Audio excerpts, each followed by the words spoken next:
तारिक साहब, बहुत से कानूनी लोगों का जंग ख्याल कैसे ये लड़ते हैं? है, जरदारी साहब के ऊपर वो बशीर मेमन ने रिपोर्ट बनाई थी, बड़ी जानदार रिपोर्ट थी वो, जो फेक अकाउंट्स वाली कहानी थी, कि इस तरह के अगर लोग नैब की जद में आ गए और पकड़े गए, सजा का अमल शुरू हो गया, तो बड़े बड़े सियासी जो खिलाड़ी हैं ना, वो कुछ हाथी मैदान से बाहर हो सकते हैं।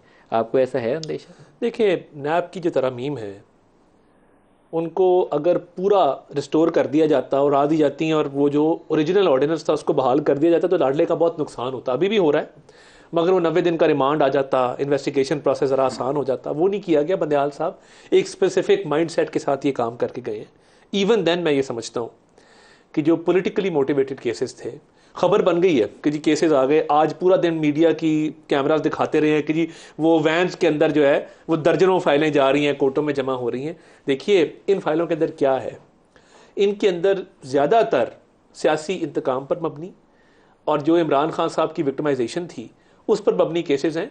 इनका अंजाम वही है जो बाकी केसेस का हुआ था। ये इंशाल्लाह अक्विटल में रिजल्ट करेंगे। मुझे नहीं लगता कि इसमें कोई ऐसा संजीदा केस है जिससे प्रेजेंट जो अभी सेटअप है नहीं, या ये जो बात आप सारी सही नहीं कह रहे। जरदारी साहब के ऊपर फेक अकाउंट्स की तहकीकात जो थी चौधरी निसार के ज़माने से शुरू जी हुई। ठीक है, कुछ पुराने केसेस भी हैं इसमें, बिल्कुल आप बिल्कुल ठीक कह राजा रहे परवेज हैं। अशरफ के ऊपर मगर रेंटल पावर वो वाला जो केस है, रेंटल वो पावर भी वाला पहले था, के केस है। बिल्कुल ठीक है, उस दौर का शुरू हुआ है। ये मगर वो मैं केस हैं जो कमजोर नहीं, इस तरह जो शहबाज शरीफ के ऊपर 26 अरब रुपए वाला केस है, वो भी देखे ना, वो तो चौधरी शुगरमल, ये पैसा घूम के आया हुआ नहीं है, नहीं टैक्स नहीं, एवेजन वो का केस दो है। नहीं, वो सेपरेट है। जो आप कह रहे हैं ना, रमजान शुगर मिल गंदा नाला केस है, एक वो तो दो अलग-अलग केस है। एसेट्स वाला केस है ना, वो तो मेरिट पे, गंदा नाला वाला अलग केस नहीं है। उस पे तो मेरिट पे बैरियत हुई ना, वो तो वो अक्विटल वो तो हुआ। अभी पता चलेगा ना, अभी वो मेरिट पे अपील दायर अक्विटल होगी हुआ। तो पता चलेगा। चलिए वो अब देखते हैं कि अपील उसकी दायर